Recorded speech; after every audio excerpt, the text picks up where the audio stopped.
Yes, y'all, you know what it is. It's them kids and wives and 9 to 5s, but we are married to the games. 072. And Gabe, I'm going to let you finish. That was beautiful. That'll do, Hall. That'll do. So, for those that don't know, I'm in Jamaica right now. I usually do the intro, but I couldn't pass up the opportunity of Hall doing it. Him being prepared to do it and doing it. So, that's why he's doing it. And it was terrible. amazing. No, it was awesome. And that was a last minute thing, man. Like Hall and I last night got a text from Gabe saying, "Guys, I'm still on. I'll be ready to go," because we were already, we're getting prepared and getting everything ready for the podcast, thinking that you weren't going to make it, and then we get this glorious text from Gabe in beautiful sunny Jamaica. We're like, "Oh yeah." The streak for Gabe continues. Yeah. You know what's crazy about that text is I have no service here. And so I actually had to send you guys a text like with a picture, so it would have to send it through the internet, so I could send it through Wi-Fi. Does that make any sense? Yeah, yeah. It had to be You beat the system. Yeah, exactly. I had to do a workaround. Had to work around it. Nice. So I apologize in advance because I know I sound like I'm in a bouncy room and people are used to me being at my computer with an actual studio microphone, and that's not happening today. This is throw and go, baby. Throw and go. This is way better than you sitting by the beach. Yeah. For those that remember that. Yeah, exactly. I don't think you need to apologize. You're in Jamaica. You're doing just fine. It's pretty You're incredible. doing fine, Mon. So that's pretty much my week update. Is I've been in Jamaica. We left for a cruise on Saturday, and I rode on a cruise Saturday and Sunday. We did 2 shows on the cruise, and then Monday we got off the boat in Jamaica.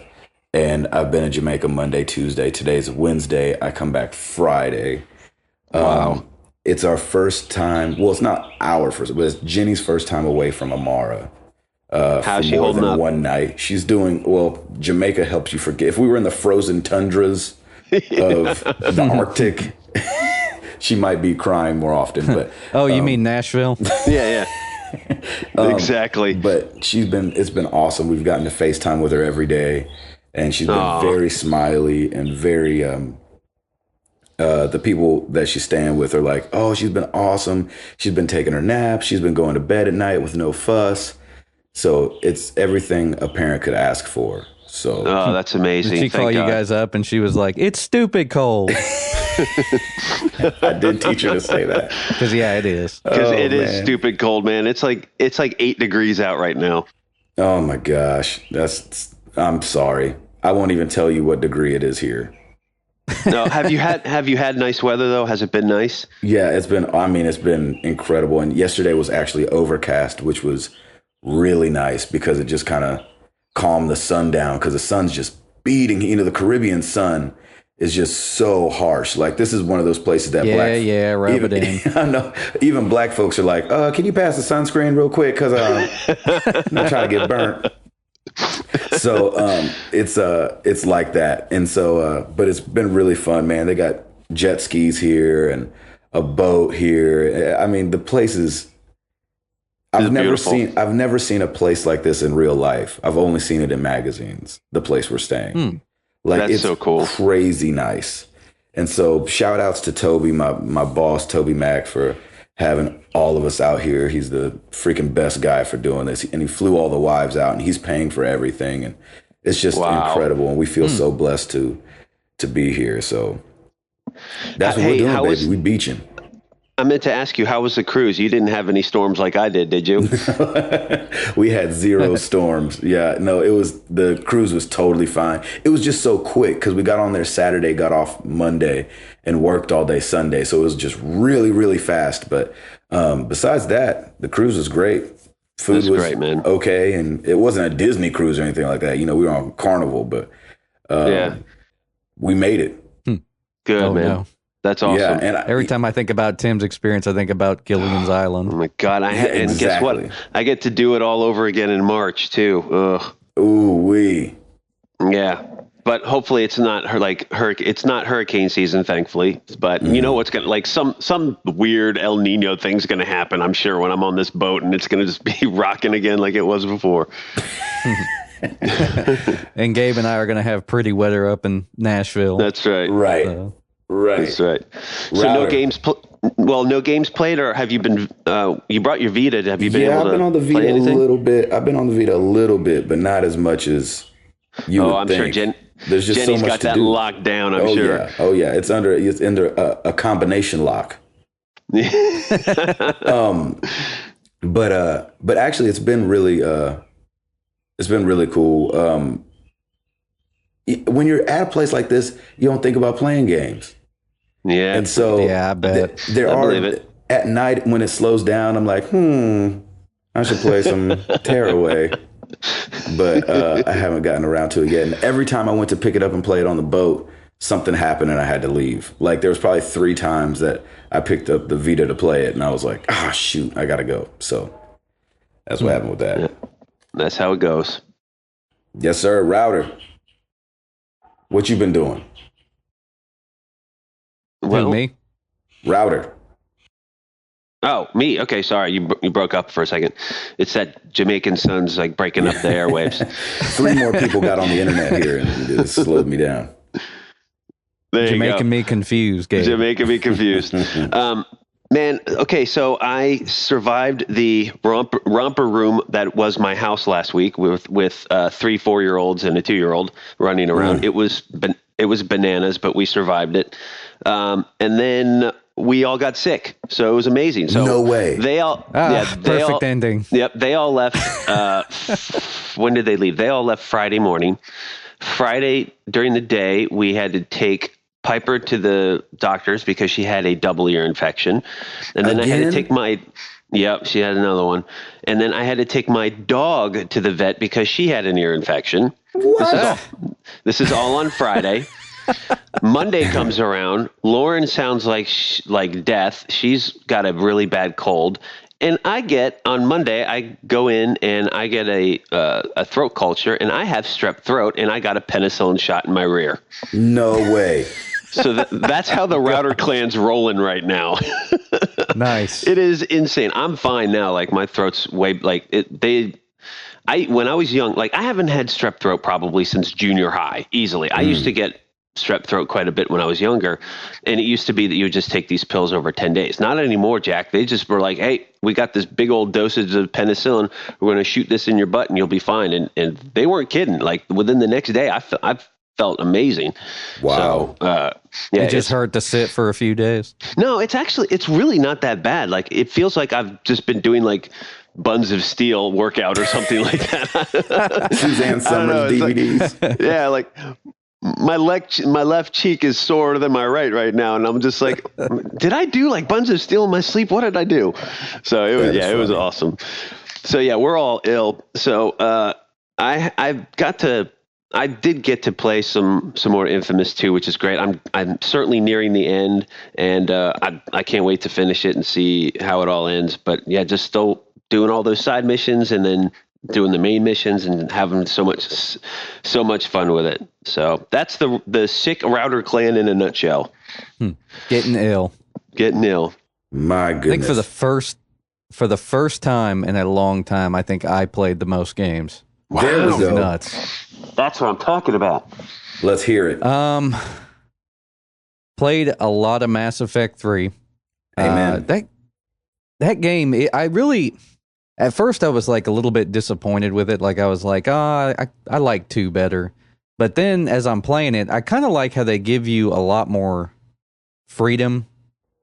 And you're just kind of trying to get the other armies to work with you. Basically for the big battle. So like instead of doing loyalty missions, you're going out and trying to get other armies to work with you. So it's kind of like, it's called Galactic Readiness.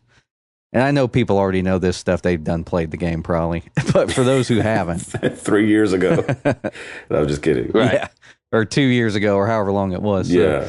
So, but yeah, I'm really enjoying it, and the story is great. The voice acting, like I said, is good as always. I mean, it's really cool to interact with the characters just because they paid so much attention to the voice acting and the camera angles and making it very cinematic as they did with the second one. So I didn't play the first one, but the second one they did the same kind of thing, and it just made the game interesting. That's great. I will say with Mass Effect 3, like versus Mass Effect 2 on PS3, it seems to look quite a bit better because Mass Effect 2 was very jaggy looking. They don't have any anti-aliasing on the PS3 version. I don't know if they had it on the 360 version either, but the Mass Effect 2 was just really jagged looking, and Mass Effect 3 seems to look a bit better. Yeah, So, I think they smoothed it out a little bit. I noticed a little bit seems like too, it. but you get used to it. I mean, after you get into the everything, like that didn't bother me after a while. So I'm excited to play Mass Effect 3 and see what a difference.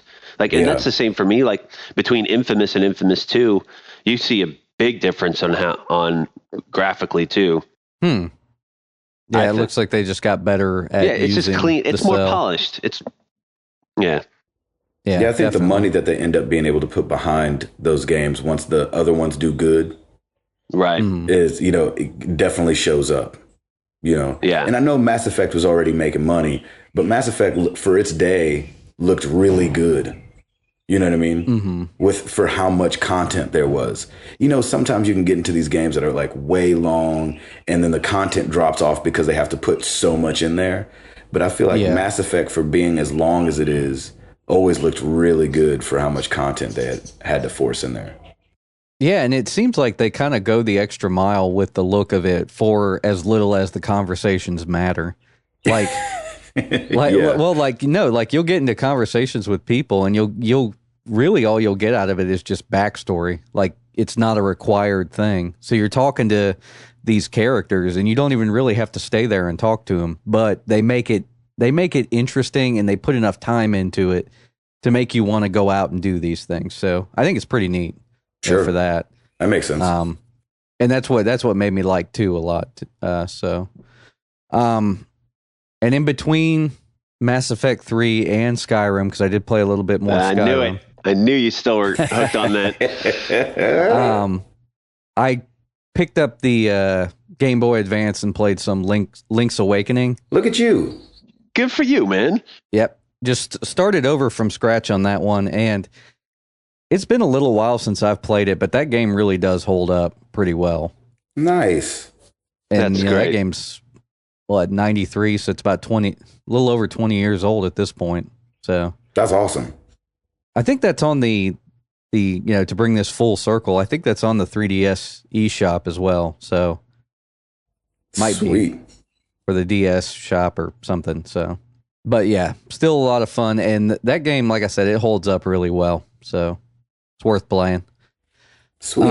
It's a short game. The dungeons are really short, so but you can finish the whole game. I think I'll probably be finished with it the next time I sit down and play it. So, and when I play it, nobody can tell I'm playing it because it's not online or anything. Unlike Skyrim, where people can give me a hard time. You won't get busted like you did this time. That's awesome. How much do I love that our community? I wish I could remember who tweeted it, but took the screenshot of Hall playing Skyrim. It was perfect. Like, caught. I was like, yes. It was great. Oh my gosh. Red-handed. Amazing.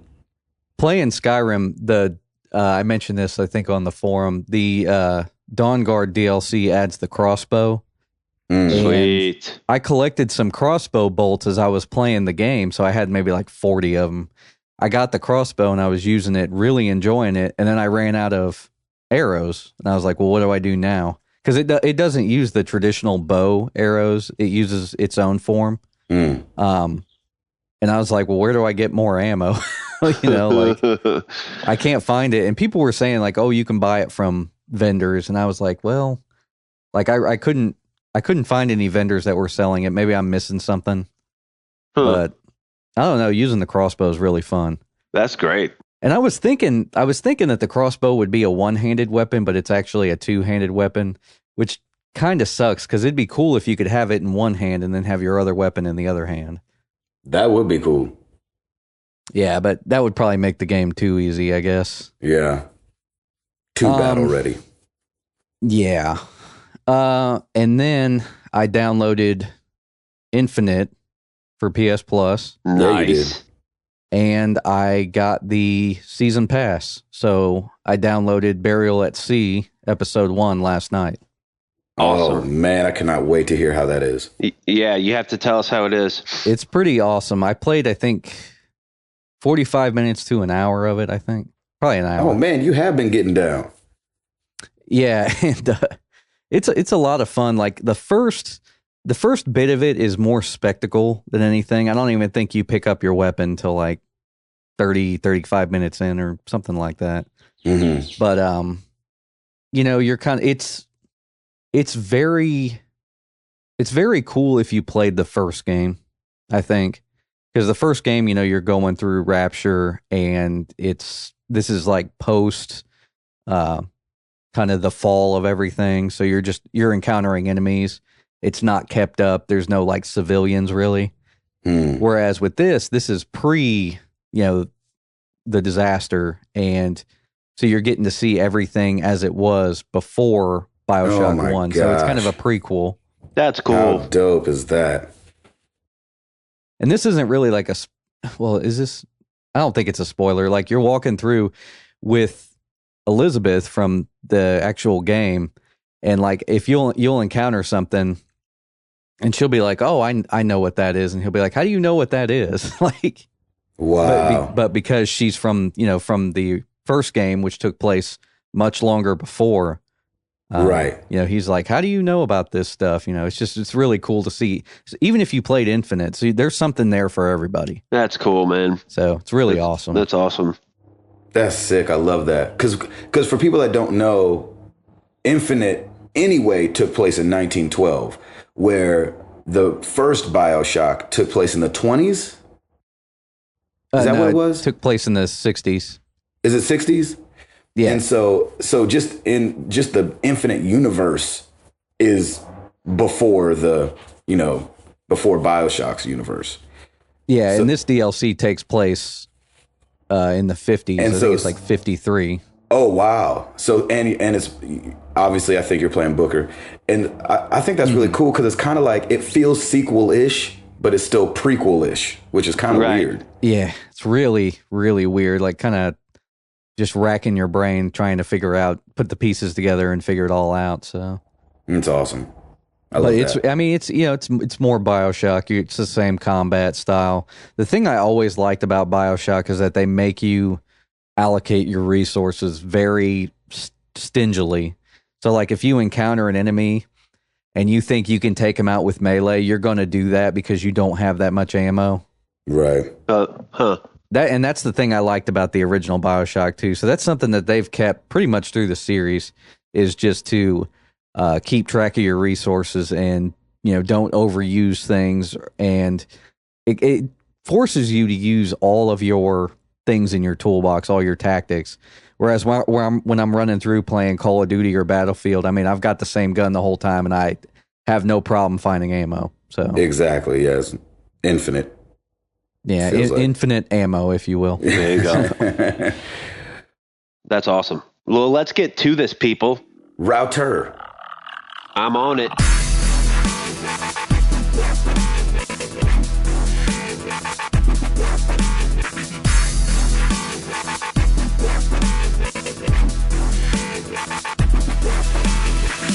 New releases this week, January 26th, week of January 26th. We have Naruto Shippuden Ultimate Ninja Storm 3 Full Burst for the 360, PS3, and PC.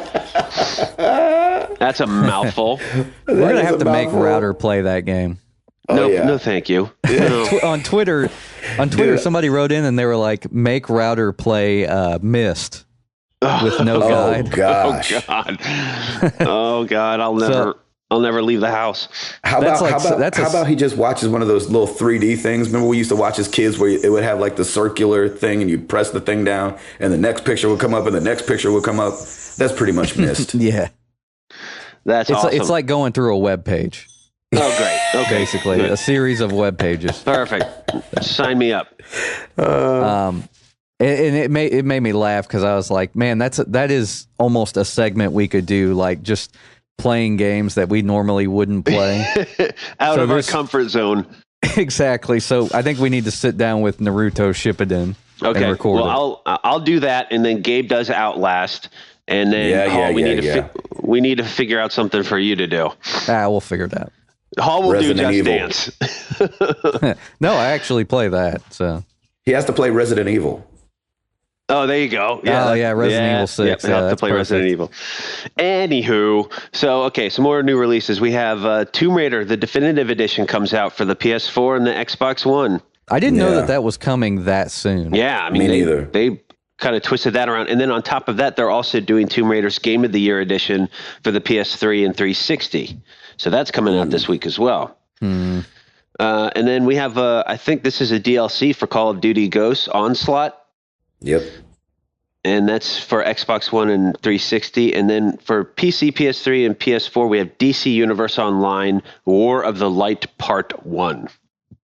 I spent more time trying to make my superhero in that game than I've playing that actual game. Then you actually played the game? That's great. All right, let's move on to top selling games for the week ending January 18th. Number 10 is Battlefield 4 for the PS4. Finally, we get a second next gen or current gen game up in the works. Number 9, we have NBA 2K14 for the 360. Number 8, Call of Duty Ghosts for the Xbox One. Number 7, Call of Duty Ghosts for the PS4. Oh, really? Yeah, kind of amazing. PS4 actually trumped the Xbox One. I don't think that's ever happened. That never happened last gen. That never happens, period. As long as we've been around. Yeah. Number 6, Pokemon XY. That 3DS just stays right in there. Love it. Number 5, GTA 5 for the PS3. Number 4, GTA 5 for the 360. Number 3, Call of Duty Ghosts for the PS3. Number 2, ladies and gentlemen, Minecraft hits the number 2 spot for the 360. Yep. That's crazy. It jumped from what was it, 8 or 7 last week to 2. Wow. Oh my! And they didn't do a box copy for PS3, right? I haven't seen one. No, I mean, but that wasn't for PS3; it was for Xbox. Oh, I know. I'm just saying, like I saw a statistic last night that said that they sold 1 million copies on PS4, but I didn't know.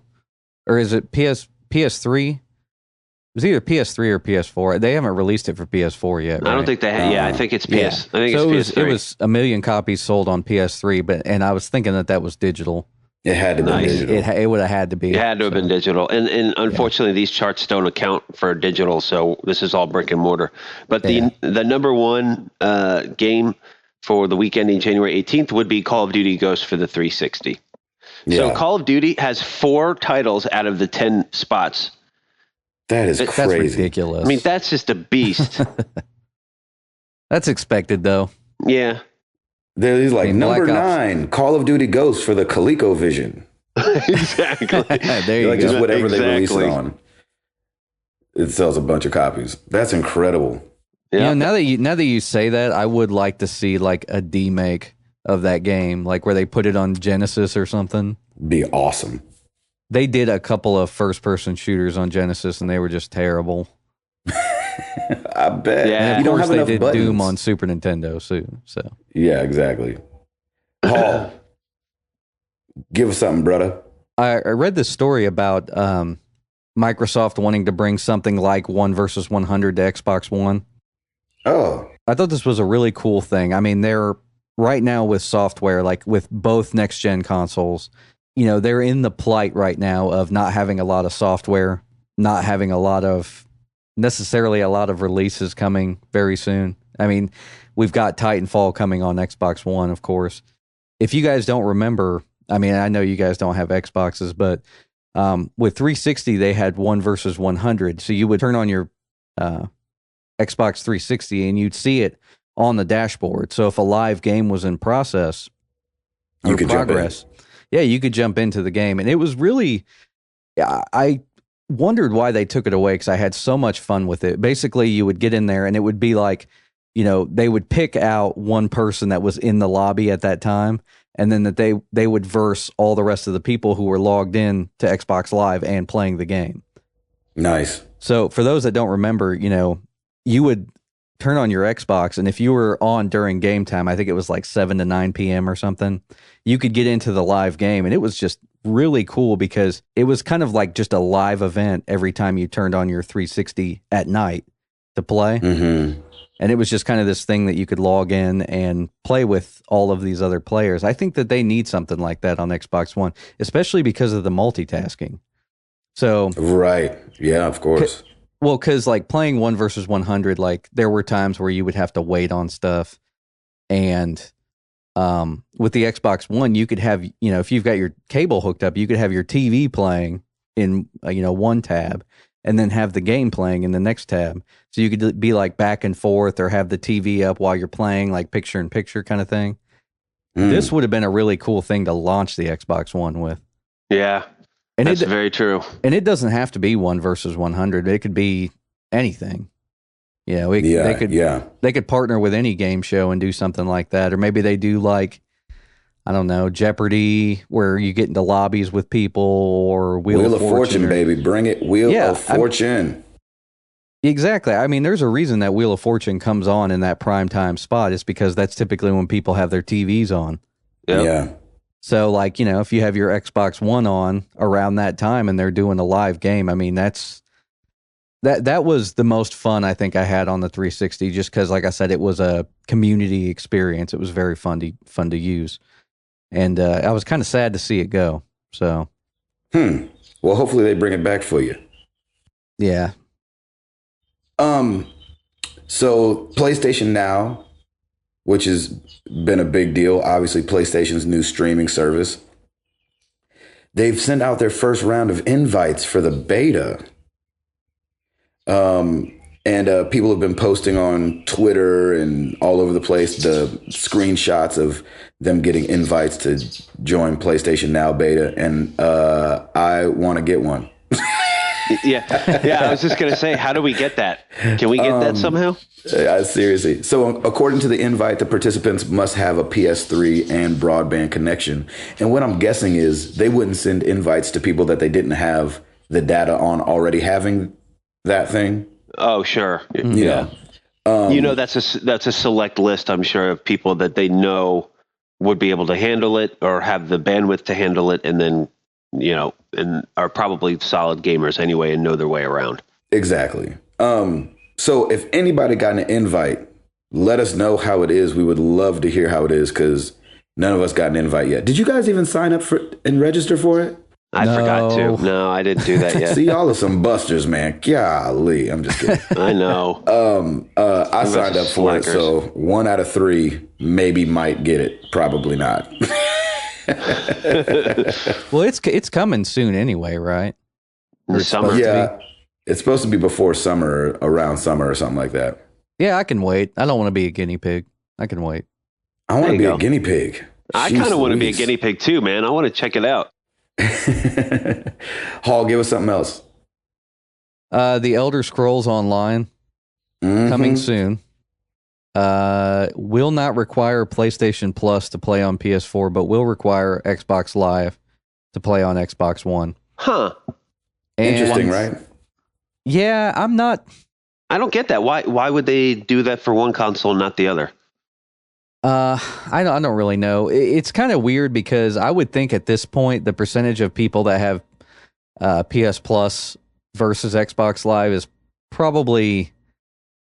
I mean, I play on Xbox Live still, and not everybody has an Xbox Live Gold account, but on PlayStation 3, like I log in and we've got pretty big friends lists at this point just because of the show. Everybody has PS Plus. Yeah. So. Yeah, the but percentage of people is higher. Like, I don't see why they wouldn't just be like I don't see why they would care at all. I mean, I know I'm sure that they approached Microsoft and said, well, hey, since we're going to be charging a monthly fee for this, which they're charging $14.99 a month for Elder Scrolls Online. That's what I'm saying. It's already a subscription. Yeah, I'm sure that they approached Microsoft and said, look, this is already going to cost people money. So is there any way we can get this bypassed? Because, Let me ask you this, though. Xbox has, since the 360, and correct me if I'm wrong, you had to have Xbox Live just to get online even, right? You had to have Period. Xbox Live to do anything, Netflix, anything. And I think that PlayStation hasn't been that way, so I wonder if they hold a little looser to the PlayStation Plus thing. I It think, could be. Because there's other games on PS4 that don't require PS Plus either, like DC Universe that we were just talking about, and Warframe. Those are free-to-play games that are really free-to-play. Like, they're not subscription or anything, and you don't have to have PS Plus with those either. Well, I think that they're kind of approaching it with the PC model. Steam doesn't charge you a monthly fee to play your online games. Right. And I think, like, I know that they're requiring PS Plus to play online, but, like, this game is kind of its own entity, if you will. I mean, I'm sure that they're running their own dedicated servers and everything, so it's not costing Sony any money, I'm sure. Right. I just don't understand why Microsoft wouldn't get on board with that. I think they don't have a workaround, is what I'm saying. Like, since you have to have gold to even open up internet, period, they don't have a workaround to where it's like, oh, well, you can go through this back door to get online. I'm sure they could have made an exception, though. But it's all good. I mean, it's not that big of a deal, because if you're serious, like, the type of person that's going to play Elder Scrolls Online probably Is going already to have has gold. Yeah. That's why I'm not that worried about it. I'm just a little bit confused as to why they wouldn't at least loosen up a little bit. Maybe they feel like they've made it such a point that you need to have Xbox Live Gold to do anything. Yeah. That they aren't going to loosen up on it. Like, that's just how it is at this point. Yeah. I feel you. This one's for Router. Oh, yeah. It's a rumor, though. April 25th. Looks like it might be the day Watch Dogs is dropping. Ooh, I didn't get an email Friday. or anything from Best Buy yet. Well, yeah. That's Well, what I'm as saying. soon as you do, every news story will run your tweet. So. Right. Exactly. And for those who don't know, that's happened before. That has happened. So it is definitely still in the rumor stages, but a lot of people are saying, a lot of other people are saying that it's April 25th, which is a Friday, which is a little weird. But they say that they feel like there's going to start being a move to Fridays, which I thought was interesting. So we will see about that. It's so weird. I've forgotten about that game because it's almost like when they announce that they're pushing it back, it's like they're starting over. So you kind of, it's mentally in my head, it feels like they're just starting from scratch again. But, Right. If it's coming up because I'm thinking this is coming later on in the summer or even in the fall. But if it's coming this early, then maybe they're onto something and they've got after they pushed it back, they did say they wanted to get it out first quarter of 2014. And so I think it was already such a blow that they didn't make it for the launch of the PS4. Yeah. So it's already been pushed back, 6 months? Yeah, it's been 6 months because I was supposed to come out in September, I want to say. April, 4 or 5 months. Anyway, rumor mill. That's rumor mill. That's awesome. Well, they're not. If it is coming out around then, they're kind of in the same position as our buddy Stancil, where they're kind of like all hands on deck. Let's get this thing done.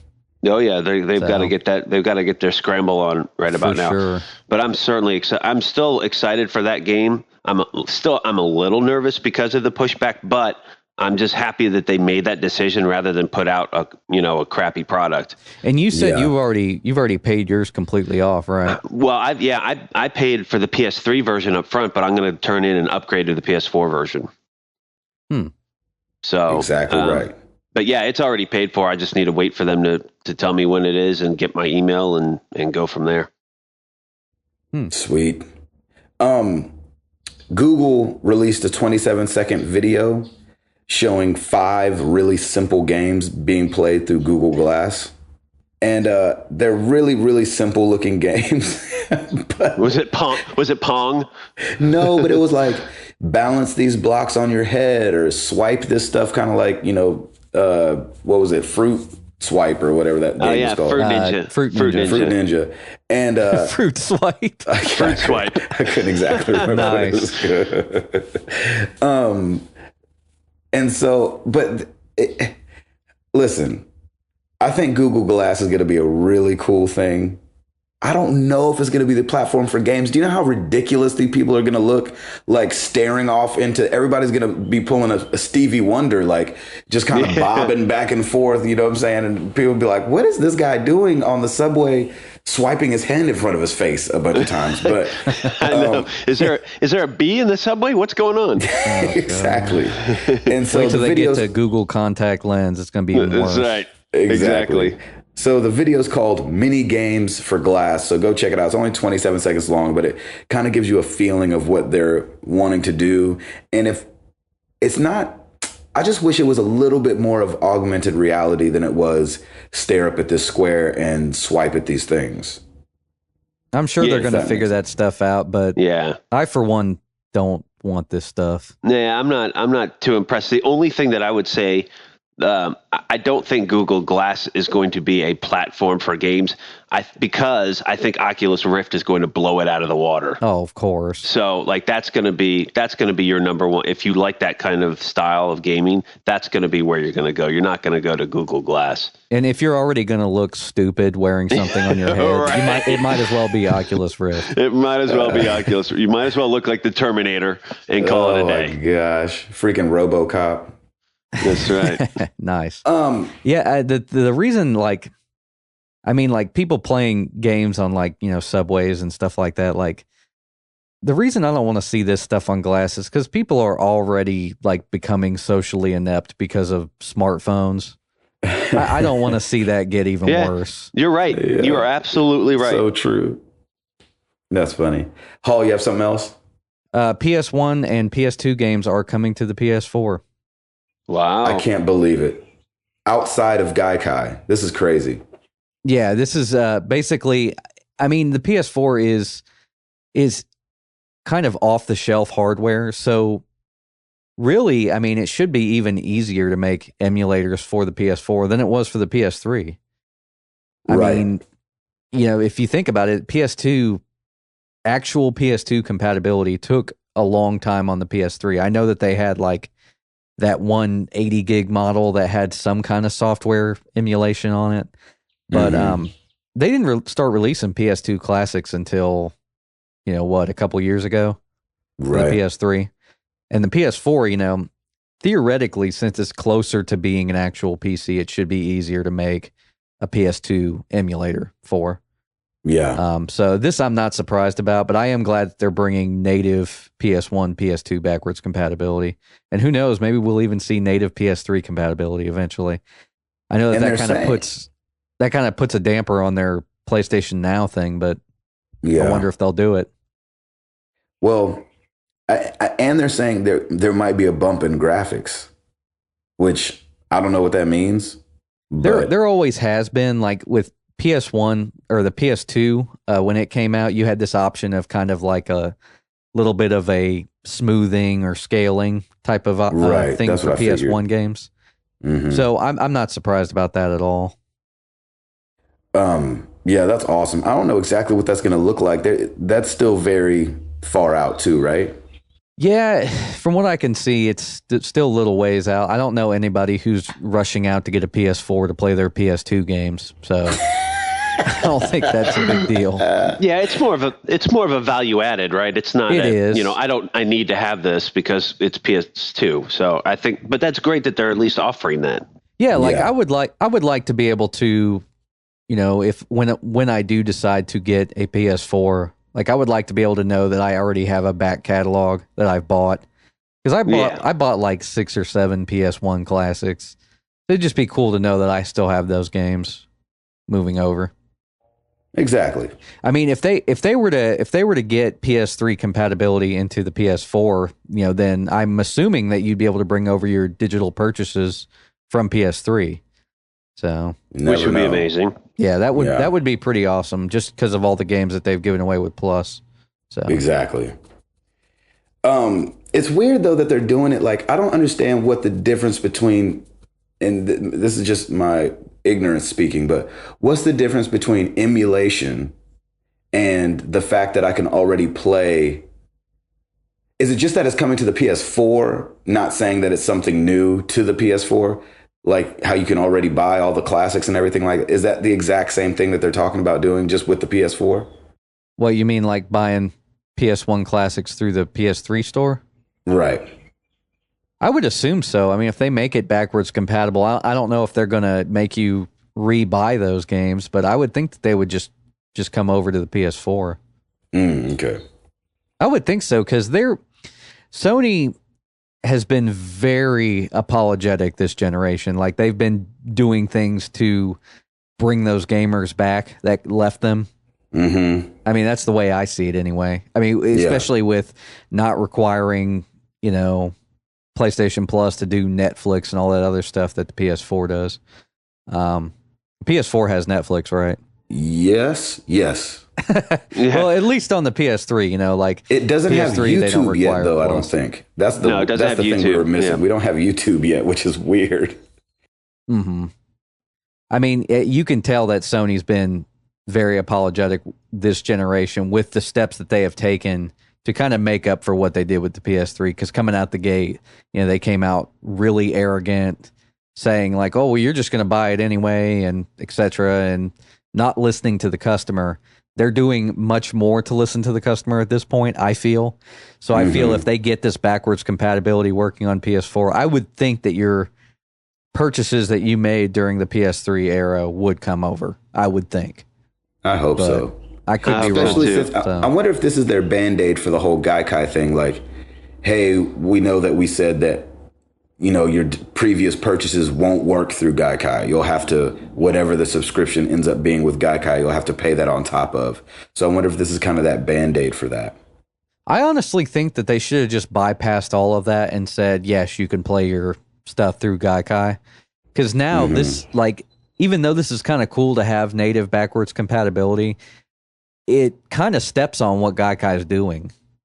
You know what I mean? Like it kind of makes it a moot point. Well, not so much because the library is unless so they don't do huge. PS3 compatibility. Yeah. Do what? I was just saying the library is so huge that, if the library is as big as they say it's going to be, it could be, hundreds of games, It is going to be, kind of weird to see how they do it because of the licensing. See, I can't imagine them being able to get licensed to any more games than they already have, like through the PlayStation Store. So, for instance, you can. There's only maybe like 12 PS2 classics to choose from. Like, I don't know if when they release PlayStation Now, if it's going to be a flood of PS2 games. I mean, maybe they've been working on those deals in the background. Yeah. It's really going to be a wait and see approach, unfortunately. We can't really predict it yet. Yeah. It appears to me, since they have emulation on PS3, obviously since they have PS2 classics and PS1 classics, they have emulation on PS3. It appears to me like that those are the games that they have been able to clear the licenses and get everything taken care of to release those games on the platform.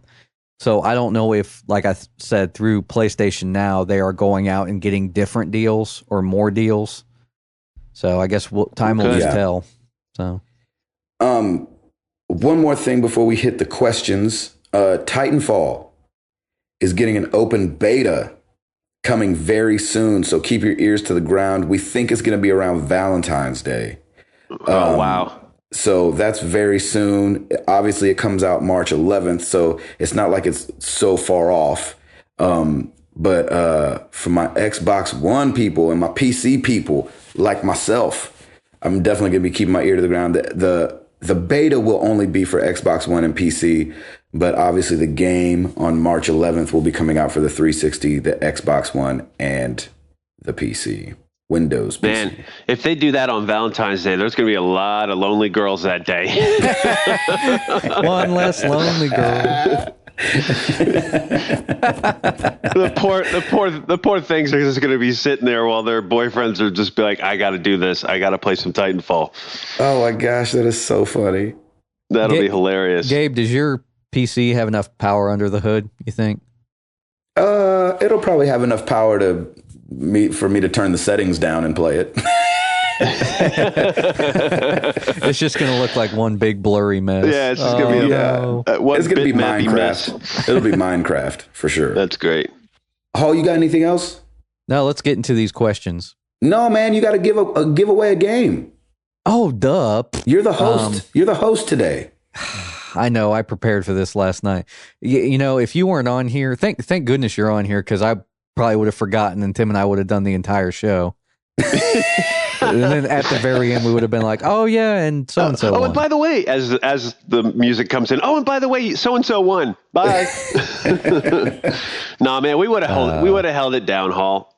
So I did the drawing last night. I think we had about, goodness, 100 and we had a lot of people. Something. I don't know how. Yeah, there were a ton.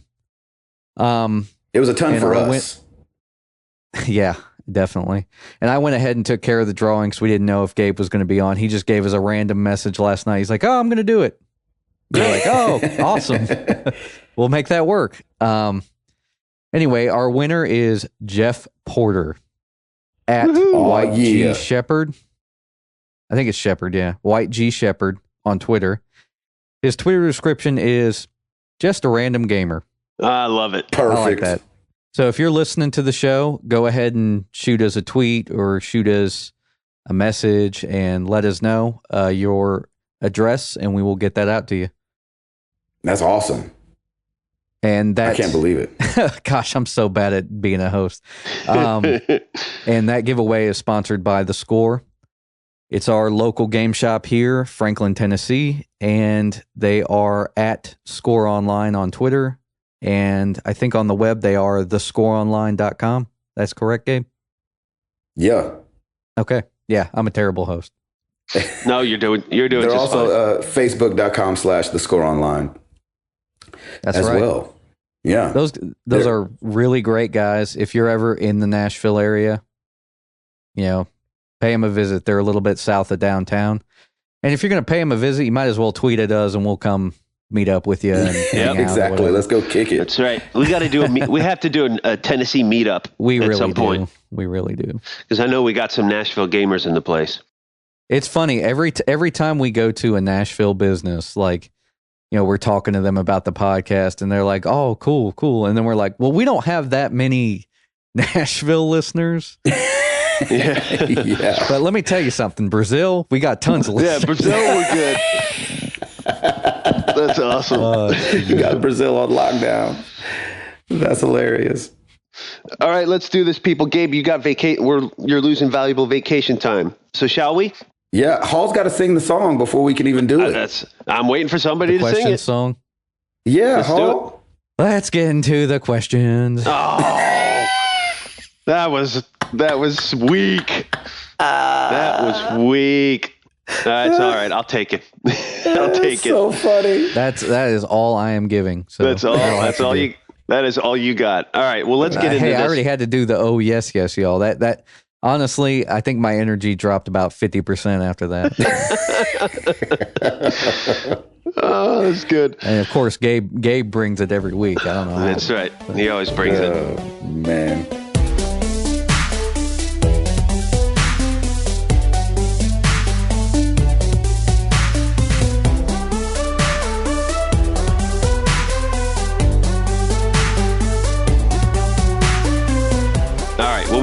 We got some ton of new questions from a lot of new people. Lots of love this week. We really appreciate it. We're starting with email. Yeah, we got another email one from Mike freaking Morgan. That was his signature. Mike freaking Morgan. I love it. He wrote, I love it. He writes, "Great job on the show as usual. I commute a long way and you guys make that easier at least once a week. I posted this on the forums as well, but I wanted to email the show as well. I game a lot. It's always worked great for me as the wife goes to bed at 8:30, 9 o'clock, and I'm sort of an insomniac. So from 9 to about 2 to 3 a.m., I game my butt off. Well, we just found out we're expecting finally. Oh, congratulations.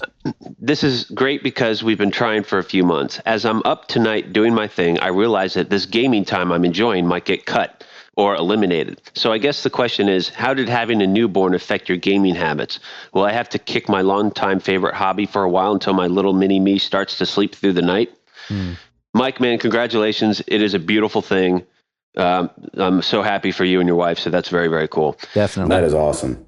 For me, the weird thing was when Piper was first born, I actually did a lot more TV time in the overnight feeds because I volunteered to do a lot of the overnight feeds. Exactly. So I did more TV time than actually game time because it's a little harder to, hold her, have the bottle, have to have to burp her, all that stuff while you're trying to game. You're going to get constantly interrupted if you do that.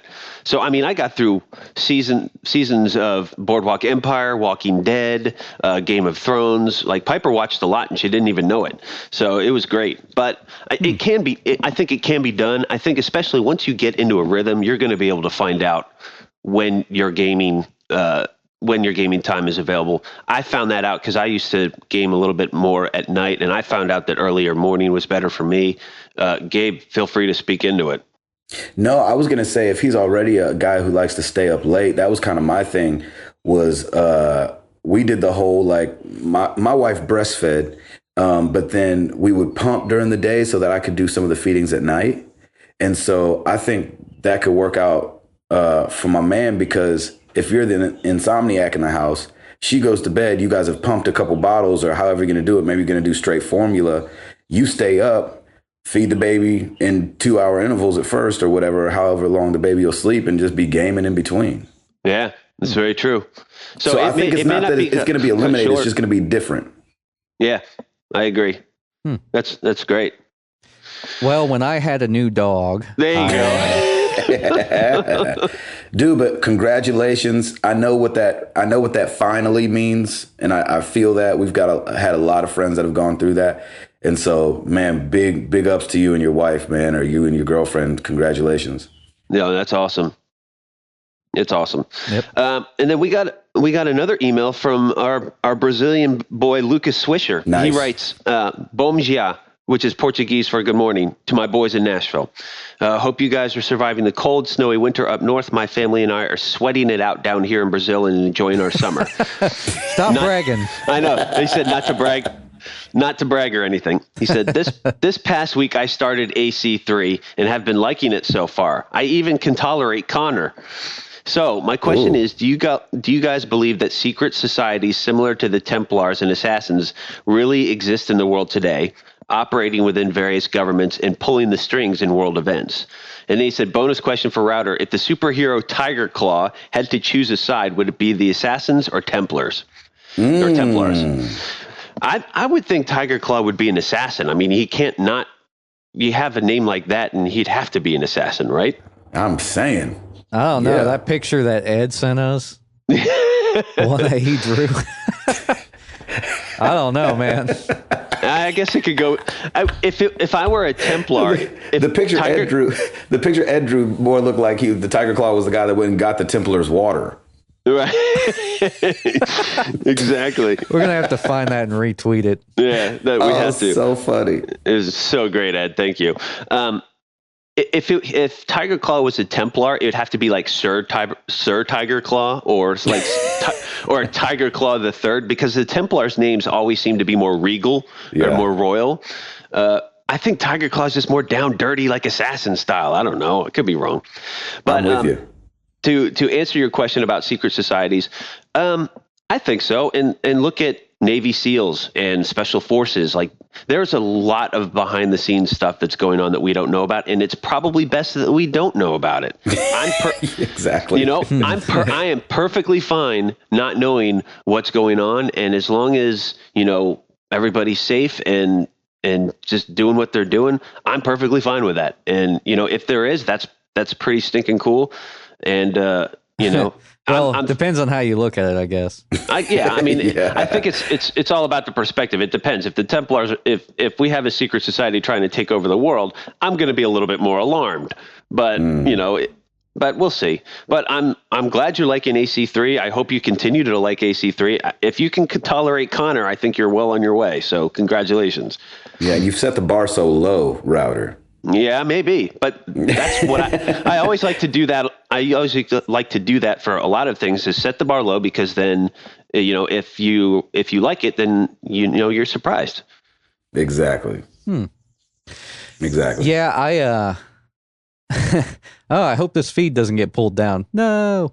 I think the thing to think is that there is obviously an elite class of people. We wouldn't have the 1% if there weren't elites, obviously. Right. Mm-hmm. But the way I look at it is, I guess it's easy in Nashville too. We focus on like day-to-day life, because if you start looking into that stuff and really, if you're looking at the bad side of it, it starts to make things depressing for you. Mm-hmm. Like you're starting to think like, oh, I have no control because exactly secret societies are wanting to take it away from me, and etc. And it's just a lot easier for me to say, I worry about my day-to-day life. That's what matters to me. I'm not going to waste my time thinking about that kind of stuff. Yeah, it can be a rabbit hole. It really can. And I mean, there's a lot of information out there about alleged stuff. And, obviously, we just found out about the NSA, and that's something that we kind of knew in the back of our minds all along. But then when somebody actually came out and said, no, this is how it works, everybody got scared, even though they kind of already knew that stuff was going on. Exactly. You know what I mean? I mean, yeah, we have a show called Big Brother, for goodness sakes. Yeah, right. Like I said, it's a lot.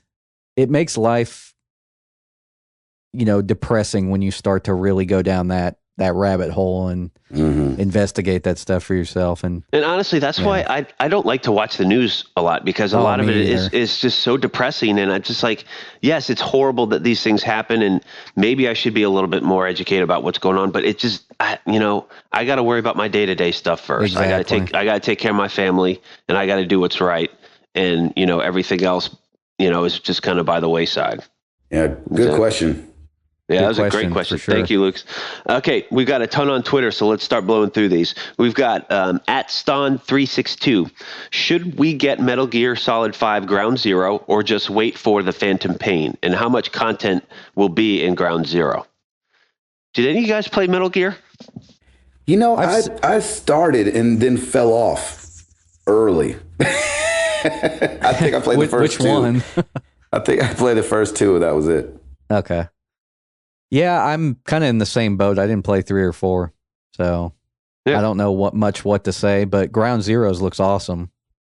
Yeah, it really does. And they don't have the Phantom Pain was such a little teaser that they did in the first place anyway. So it's probably going to be a while for it to go into full development. I would think so. I would say hit up Ground Zero, and if you like that, then Phantom Pain probably won't be that much farther behind. And Ground Zeroes is coming out at $39.99? Oh, it's discounted, yeah. I think. That's good. That's cool. Oh gosh, somebody's going to be like, "No, you have no clue." I'm pretty sure it's $39.99 though, or something like that. It's awesome. Yeah, that's awesome. Yeah, if you need a fix, cop that. Yep, go for it. All right, here we go. At Breadfan35. Now that he's gone on vacation, what do you really think of Gabe? Let's get into some questions. Let's get into some questions about Gabe. No, man, we love you, dude. You're awesome. I'm glad you're on a vacation, and please enjoy it as much as possible and just have fun. And Gabe is the glue, man. I mean, you are the glue. If it weren't for Gabe, this would not be a show. We would not have law would not exist. We would not have as many followers. Yeah. That's for sure. That is definitely. Geez, get out of here. Whatever. You guys. Gabe is Mr. Fantastic. It takes all three. It takes all three. Trust me. There's plenty of things that go down in this podcast that I have no idea about. I don't know. I'd probably listen to an episode that was just all Gabe. I would too. And doing all of your voices. Yep, that'd be amazing. So ridiculous. Oh my gosh, you guys are crazy. That's awesome. Oh, good question. I like that. I'm blushing now. Joining us on this episode, Professor Frink. You tried to put the candies in. About that is oh my gosh. I'm blushing, and when black people blush, Candy Crush. Yeah, when black people blush, we turn purple, and so it's not a pretty color. So that's what's going on over here right now. Nice. Got a brother blushing. That's awesome. All right. At Riley Wayne Smith, do you think that the Wii U will catch up to the PS4 and Xbox One game-wise over its lifespan? I don't think so at all. I think they have to reinvent something. I think there will be a few games, and we talked about this last week. I think the Wii and Nintendo needs to stay in the family-focused area and not necessarily the hardcore gamer arena. And if they stay there, they're going to be just fine. They're not. I don't think they'll catch up, but it would be an alternate console for people to have. And I think a lot of people will have, especially if they have kids and they have a family. You're going to have both. I know I will. So that's my thought. And Router, I think you hit something on the head the last time we talked about something similar to this. You mentioned that a lot of people just didn't know it was a new console. Yep. And you could tell that with their marketing too. Like in the marketing, the little girl was like, "We need to upgrade to Wii U." You know, it's like, "Oh, it's a new thing." Yes. Right. Yeah. They'll never catch up. Yeah, you won't. So. Yeah. Good question. No. Yep. At Colonel Bigbeard. I love these tags, man. These are great. If you could reboot any dead IP, which one would you choose? Time Splitters would be mine. So much fun. Well, that's a good question. Pit Fighter. I'm just kidding. I don't know if anybody remembers Pit Fighter, but I used to play the crap out of that game. It was awful. Did you seriously? Oh my gosh, I played so much Pit Fighter. Oh my gosh. Okay, sorry. Go ahead. No, I'm leaving this to you because I haven't been in the game much to know a ton of dead IPs anyway. Maybe and like really give it a real reboot. Maybe like Toe Jam and Earl or like Earthworm Jim or something like that. I think my gosh. Those games were so much fun. I think Toe Jam and Earl probably. Yeah, I'm going with Toe Jam and Earl. There you go. You remember how good the music was even? Yep. Tim.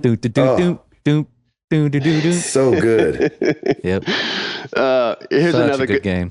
Here's another good one for you, Gabe. At Travis Pospisil. Do you think at Video Games is enjoying the sun and calling you all suckers? Yep. Yes and yes, absolutely. Yeah. Big time. He's calling us suckers sword. so much he's not even responding to our texts. That's right. I don't get texts. He doesn't get text at all. Oh yeah. That was a good one. All right, at ZI CoSpy, what do you guys think about third-party games having higher frame rates and better resolution than Xbox One? Are the roles inverted this gen? Yes, I wanted to talk about this, and I forgot to bring it up in the news section. Hit it. Do it. Definitive Tomb Raider is running at 30 frames per second on the Xbox One and allegedly 60 frames a second on the PS4. Wow. It's a shame. That's so weird. It really is, and I think I had read some stories about this. I think it's kind of come to the point where they're considering bringing back some of the OS, like kind of taking away some of the resources that the OS is using so that the Xbox One can compete in that realm. Away from the Kinect. Because like 10% of the GPU is set aside for the Kinect. And I think that's where their wiggle room is going to come in at. That was an oversight, man. Yeah, I think you're right. I think that's a good call. And I think it is going to be a little bit inverted this gen for at least a little while. Because what we had with PS3 and the 360, I believe they were equally as powerful. Maybe the PS3 was a little bit more powerful, but it was so much harder to program for. Right. That when developers would go to make multi-platform games, the 360 typically came out on top. Yeah. Performance-wise. No, here's a question. Does anybody know if Titanfall is going to be at 60? Man, it's got to be. I don't know about that. I think they came out and said it was, I mean, maybe it's 720p 60, I think, because I heard it was 720p, and I remember the outrage about that. My fear is that there's so much action and movement in that game that I would rather have a lower frame rate and a consistent resolution than having it so high that it keeps jumping and skipping on me. Yeah, and it kind of depends on your TV too, because if you have like a TV that has that, that 240 hertz thing. Refresh? The refresh rate? Yeah, like the really fast refresh rate. I think 30 frame per second games, don't they typically look like 60 frames regardless? They could. It's very weird because when I went to my mother-in-law's house, they had one of those TVs with the super fast refresh rate. and I was playing Skyrim and it looked like 60 frames per second. So it's really hard to say. You know, it's funny. I can't tell the difference. But I know that unless you're a numbers person, I don't think it bothers anybody. It's only like us news junkies that hear it and we're like, what? That's half the frame rate. You know what I'm saying? I mean, you know, and I think the average person wouldn't care, but I think it is inverted right now. I mean, we even see with the top 10 today, I mean, the PS4 above the Xbox One on a game, which never happened last gen. And so, you know, but I think that people hopefully at the end of the day play these games because they're really fun, and the definitive edition of Tomb Raider looks incredible. Yes, and as PC people are like, hello, that's what we've been saying. But I don't think it matters really at the end of the day. It just is disappointing. Yeah, I mean, as long as I think for me, as long as it doesn't affect my gameplay and doesn't consistently kind of bother you as you're playing the game, I'm cool with whatever. Like if it has to be 30 frames per second in order for me to have a smooth gameplay experience, I'm fine with that. You know, I don't. You know, I'd rather give me beautiful 30 frames. Yeah, seriously, I'd rather have consistent, easy, very smooth gameplay than like very high resolution yet choppy gameplay. So I can definitely agree with that. Well, because that's why I said that the definitive version allegedly run at 60, because I could see it being a situation of the PS4 runs at 60 most of the time, and then there's some places where it probably slows down a little bit. Yeah. But I could see the Xbox One, since they went with 30 frames, it's probably locked at 30 frames. Yeah, it's true. Good question. That was a great question. All right, we got three more, and then we'll let Gabe go. Here we go. At that Chalfie, that's our boy as usual. With Outlast on Gabe's horror-filled horizon, what games what games have really freaked you out? Man, what game freaked me out? You know, I thought when I first saw it, I thought Dead Space really freaked me out. Because it was there's always like the surprise necromorph that comes out at you, and it's just very dark and scary. That was always the one that kind of freaked me out, and that's why I wanted to play the whole series, because I was intrigued by it. So yeah, that would probably be mine. I played a ways through Alan Wake on 360 on tour one time. And, that's a good one. I really liked that one. I felt like it was really good at being spooky. Hall. Yeah, I studied Alan Wake a little bit during college. We had a game sound class, so we kind of played through some Alan Wake. That game was pretty spooky. Yep. Yeah. But the first game I remember being scared or startled by was Resident Evil, the first one. Oh yeah. Oh, there you go. Yeah, I mean that was a big one. Like you're running down the hallway and a dog jumps through the window. That was like that was the scene everybody knows. That. Yeah, everybody knows that freaking jump scare. God, that thing scared me so bad. That's awesome, dude. I'm telling you that next Bethesda game, The Evil Within, is going to probably be the next one that's going to freak me right out. Yeah, that's going to be Gabe's next Let's Play. Yep. No. All right, let's keep going. At JPokes1, if each of you had to tattoo any video game character on yourselves, who would you get and where? Oh, Lord. Man. That's hard. Great question. Yikes. Rather, I was just thinking about your butt shot that you had to get. So I was thinking it'd be funny if you got something that ended at like a point, and you could just be like, "Yeah, point just down. Put it in there." Yeah. Like if you had a character and he had a gun or something, that you'd be like, just put it down the barrel. Just put it there. I would think like Princess Peach and have a tramp stamp. How's that? That'll be mine. That'll be mine. What about you, Hall? Gosh, I in real life I wouldn't do it. So let's say fantasy. I don't know. Lara Croft is pretty good. Speaking of Tomb Raider, so especially the new character, they've really defined her now. You know what I mean? Like she's more realistic now, I guess. Mm-hmm. I think I would do so forearm. At the wrist, I'd have a ghost. Up my forearm, Pac-Man. Oh, There you yeah, go. that's awesome. Love that, I didn't man. even think about Pac-Man. That's great. Yeah. I also thought about the Borderlands logo, like just on my back somewhere, on like the back shoulder. Oh, I like that yeah. logo. I think that's a great logo. It is cool. Nice. Man, that's a good idea. I think I'll do that rather than Princess Peach as a tramp stamp.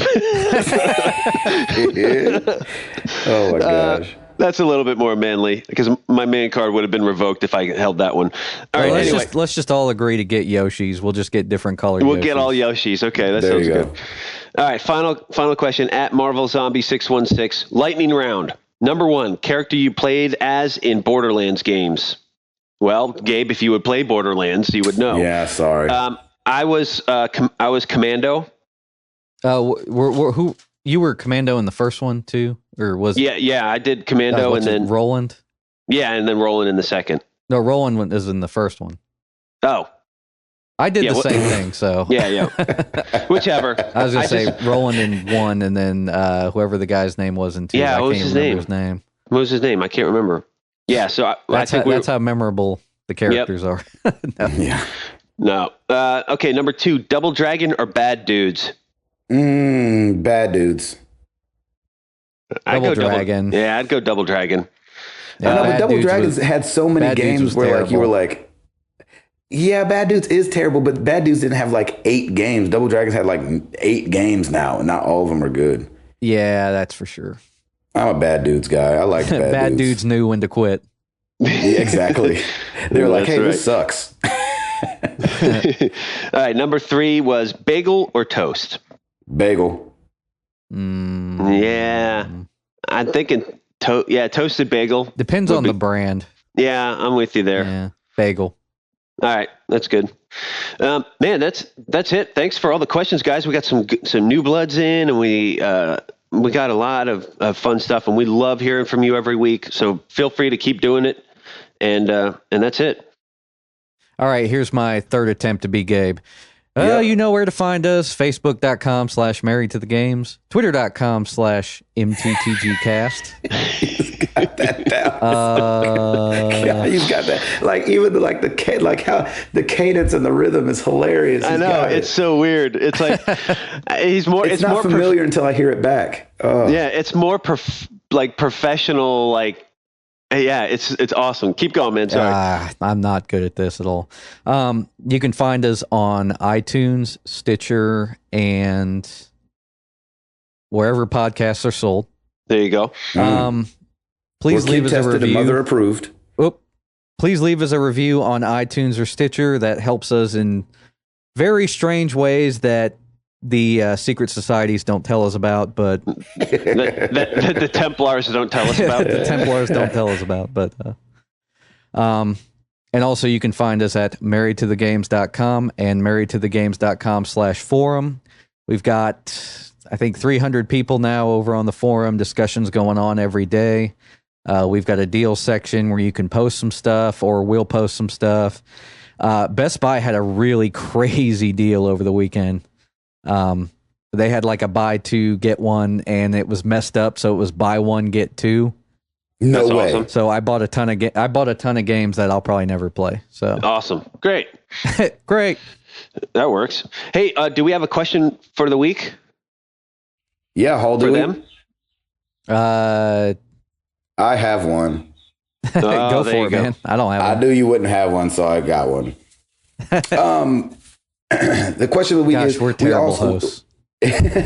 We talk about so much about trying to buy games cheap, eBay, Amazon, wait until they're on PS Plus, all these different things. But we all have those games that are day one purchases. For me, it's the Call of Duty games. For Hall, he's obviously already bought. For Router, he already bought Watch Dogs. For Hall, what is it for you, Hall? Do you have a day one purchase? Your last one was The Last of Us, wasn't it? Yes. I do for like games that I've been anticipating for like 2 years, like The Last of Us. We talked about that game so much. Like I could not buy that on day one. Exactly. And I think, didn't you go out and buy Tomb Raider pretty quick too? I bought Tomb Raider day one. There I you was go. just anticipating it. There So have been many others, but like basically, if I know that I'm not super in a rush to play the game, I'll wait a couple months until I can get it for 30 or maybe even less. There you go. exactly. So we all have them, even though we're all deal guys. So we want to know, what are you guys' day one purchases for this year that's coming up? You know, is it Titanfall? Is it Second Son? Is it Watch Dogs? What are your day one purchases that you've made either recently or coming up? We'd love to know what they are. Back to you, Hall. Back to me for what? You got to finish it up. Ah, Come on, brother. You gotta work up every ounce of energy. There's no rest for the weary, Hall. I'm sorry if this episode sounds a little weird too, because sometimes Gabe is coming in real good, and sometimes he's coming in like a mosquito. Yeah, he sounds like a mosquito every once in a while. Yeah, to us, I mean, on the podcast, he's going to sound big and beautiful, but Well, kind of. I'm in a big boomy room, but you know. hey, you still beautiful, baby. I'm writing that down and having you sign it. Hall, circa 2014. You're still beautiful, baby. You're still That's beautiful, right. baby. I love it.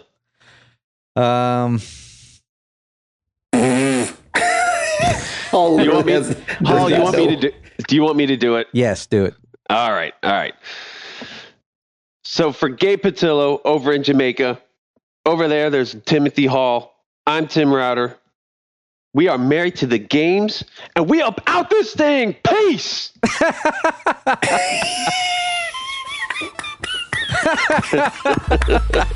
There it is. How about that? Hang on a second. Peace! Tiger Claw! Tiger Claw!